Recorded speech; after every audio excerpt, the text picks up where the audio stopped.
అనుకోకుండా అయితే ఒక ఎక్వేరియం షాప్లో ఈ పీ పఫర్స్ని అయితే చూశాను. సో చూసిన తర్వాత ఆగుతానో కొనేసాను అనమాట. పఫర్ ఫిష్లు కొంటే సరిపోదు, దానికి ఎక్వేరియం ఉండాలి కాబట్టి ఇంకొక కొత్త ఎక్వేరియం కూడా కొనేసాను, అల్ట్రా క్లియర్ ఎక్వేరియం. అండ్ దాంట్లో వచ్చేసరికి స్కేపింగ్ చేయాలి కాబట్టి అక్వా సాయిల్ ఒక 3 లీటర్స్ తీసేసుకున్నాను. దీంట్లోనే వచ్చేసరికి మనకి ఫర్టిలైజర్ అండ్ CO2 కూడా ఇచ్చారనమాట. And light WRGB blue pet light అనమాట, 16 వాట్స్ది తీసుకున్నాను.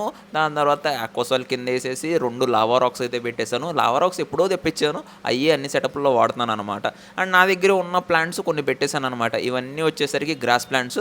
ముందు వచ్చేసరికి నార్మల్ చిన్నగా ఉండే, వెనకాల వచ్చేసరికి వెలసరిన కొంచెం లాంగ్ ఉంటే, అలాగే 2-3 అనుబియస్ ఉంటే అవి కూడా పెట్టేశాను అనమాట. ఫైనల్గా వాటర్ ఫిల్ చేసిన తర్వాత అయితే మన ఎక్వేరియం చూడడానికి అయితే ఇలా ఉందన్నమాట.